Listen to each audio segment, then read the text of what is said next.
Thank you, Chairman, and thank all of you for coming out. What a great day out here.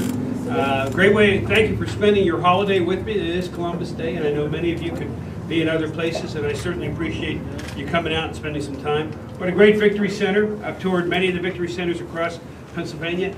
You're getting the votes out, I believe. You're getting the phone calls made. So crucial with 21 days and a wake-up to go. And I know our soldier there knows exactly what I mean when I say 21 days and a wake-up. And we know we can see the end is in sight. The end means the time to vote, the time to reform what we've been doing in Harrisburg. And I'm running for governor, and you all know this, but I'm running for governor because I hope you feel the same way I do. I'm not satisfied over the last 8 years to see the spending has gone up by 40%. That's right. That's right. Or that the debt of Pennsylvania has gone up by 40%. Heaven help us.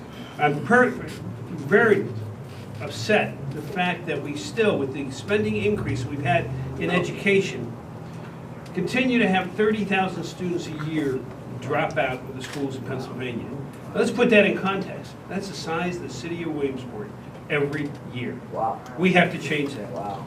And what I'm particularly upset about, and I'm looking at 3 young children down here in front of me, and that's what this campaign is really about. It's about them.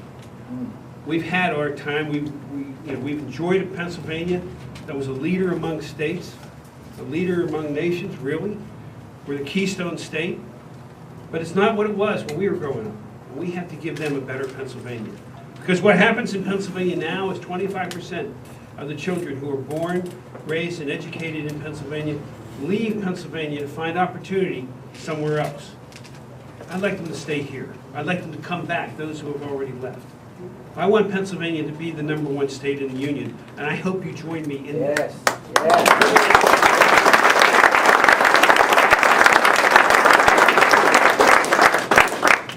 What we've been lacking in Harrisburg is exactly what Bob was talking about, is leadership. Leadership that has the courage to make the tough decisions, the courage to cut the spending, not increase the spending, to cut the taxes, and to take on the special interests. We're going to create an economic climate where the private sector provides the jobs, not government providing the jobs. I think that's so crucial. Everybody says, how are you going to fix this? We're going to get out of the way. Wow. You're going to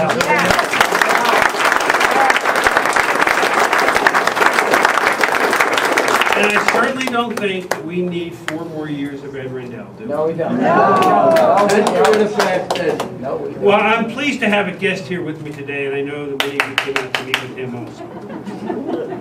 You know, you're pretty excited about that.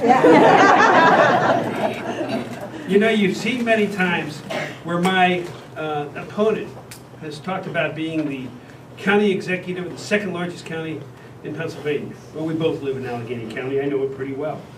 But he criticizes me by saying that I really don't have the experience because I'm only a prosecutor.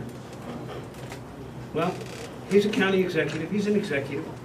We've just gone through 8 years of experience of an executive of a municipality serving as governor. Do we want 4 more years of that? No. Really, the governor of Philly. We elected a governor who was the mayor of the city of Philadelphia, who's created higher taxes, spent more, created higher debt, and during his period of time, higher unemployment. And despite this, and despite spending more money, we continue to see our children leave Pennsylvania. I don't think we want that at all. Governor Christie's opponent, parallels are amazing, weren't they? Said the same thing about him when he was running, only a prosecutor. Doesn't understand the issues that face state government. We understand what the issues are that face state government. They require tough decisions. They require the courage. And that's kind of what happens when you become a prosecutor. You have to make tough decisions. Governor Christie is cutting wasteful spending and taking on the special interest in Trenton and New Jersey. And just like the opponents of Rudy Giuliani, Governor Bob McDonnell in Virginia, and Governor Thornburg here in Pennsylvania, they all said the same thing. Well, they're only prosecutors. Well, they were prosecutors. They were prosecutors who knew how to make the tough decisions, who knew how to make those decisions, and who would lead and who would stick by those decisions, just as Governor Christie is doing.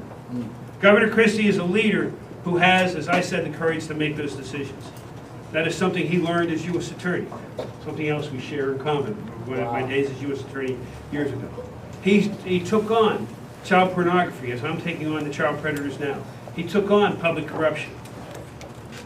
As I said to him as we were walking in the door, can you imagine what we can accomplish in Pennsylvania and New Jersey, having two former prosecutors, now as governors, going after the special interests, making sure that that money is spent for you, the taxpayers, and not for the special interests.